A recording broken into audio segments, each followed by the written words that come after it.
Salut et bienvenue dans ce tuto consacré à Inkscape pour les débutants qui souhaitent modifier le flyer, donc celui-là, pour créer leurs propres apéros monnaie libre. Donc deux choses à faire, télécharger et installer le logiciel libre Inkscape et télécharger ici le flyer pour pouvoir le modifier. Donc première chose, on va se rendre sur le site d'Inkscape. Donc on va ici dans la barre de recherche taper Inkscape. Voilà, on l'écrit correctement, c'est mieux. Donc le premier lien est le bon, donc c'est inkscape.org/fr. Ici on a le petit lien pour télécharger. Et après donc on choisit son système d'exploitation. Donc étant donné que c'est un logiciel libre multiplateforme, il n'y a aucun problème, qu'on soit sur Mac, PC, Linux ou autre, on a ici plusieurs versions. Donc moi je suis sur Ubuntu, donc j'ai la version Ubuntu. Pour la version Windows, il y a la 64 bits et la 32 bits.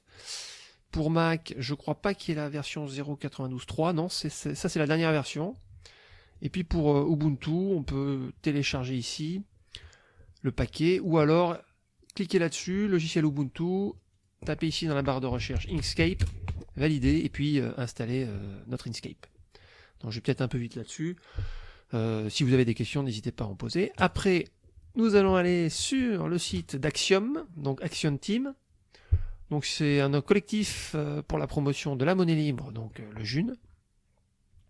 Et il y a donc ici dans Catalogue, il y a des flyers qui ont été faits, notamment un seul pour l'instant sur Inkscape. Donc il est ici, à cet endroit-là. Il est au format SVG, bien sûr. Donc on le télécharge, on clique là-dessus. On enregistre. Donc ici, on vérifie, voilà. On fait ouvrir, ou on va ici dans téléchargement. Et on a ici voilà un fichier zip. Donc on double-clique et on va extraire le fichier. On va l'extraire sur notre bureau. Voilà, on va sélectionner bureau. On fait extraire. Donc je l'avais déjà téléchargé, je le remplace. Voilà, extraction terminée. On fait fermer tout ça. On va ouvrir donc notre Inkscape. Tac, tac, tac. Donc il est où ? Mais ici, je vais taper Inkscape. Hop, et je fais lancer l'application. Voilà.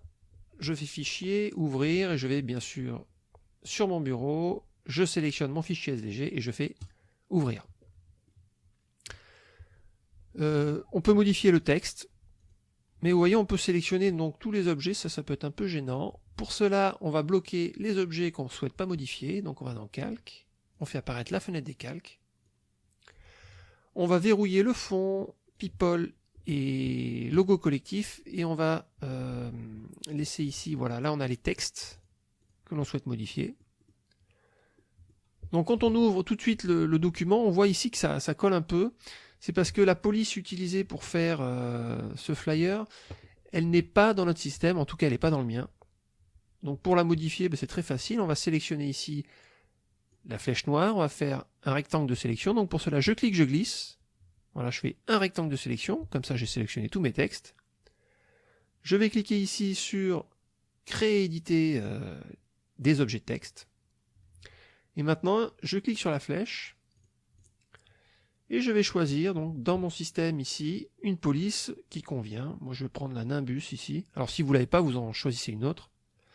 Et vous voyez ici, voilà, ça colle déjà un peu moins. Et on peut modifier après chaque objet. Vous voyez, on a plusieurs objets. Alors pour bien modifier un texte, il faut vraiment cliquer dessus là. Vous voyez ?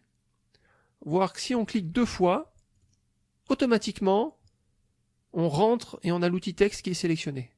Et pour modifier par exemple ici Toulouse, je veux mettre le Poitiers, donc pour cela je double-clique pour sélectionner tout le mot, ou je fais un cliquer glisser. Ici je me mets à côté du T, je clique, je glisse, là on voit que c'est sélectionné, et je peux par exemple taper Poitiers.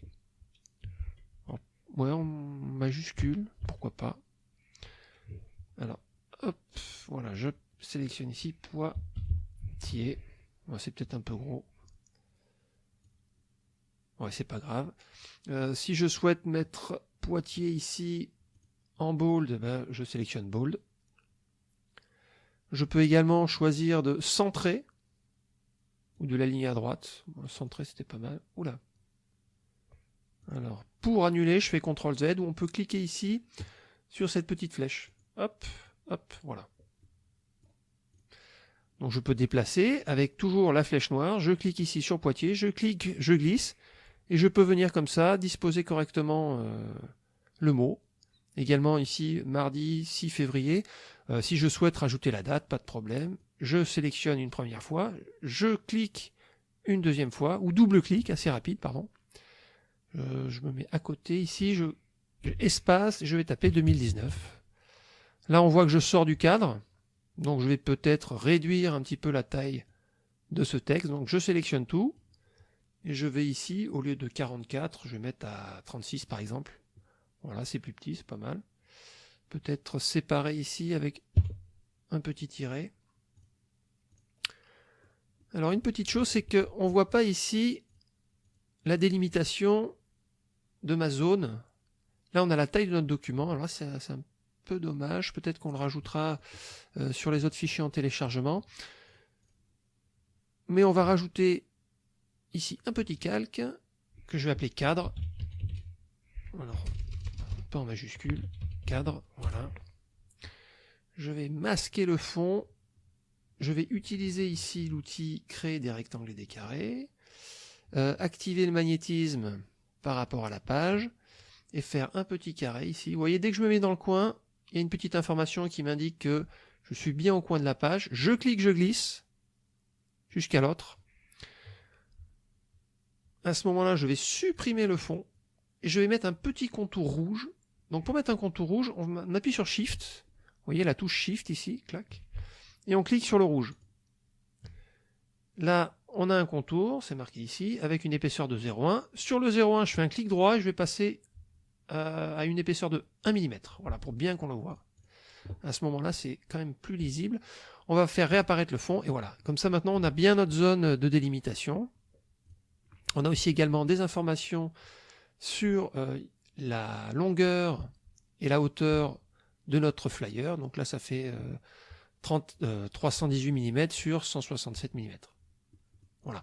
On n'oubliera pas au final de le masquer, mais ça permet de vraiment savoir si on dépasse ou pas. Parce que là, si on dépasse et qu'il n'y a pas le cadre, on ne le voit pas. CTRL Z 2 fois, ou on peut sélectionner la petite flèche là. Voilà, je vais enregistrer. Voilà, j'ai essayé d'être vraiment le plus clair possible. On a vraiment modifié que le texte. On peut enregistrer.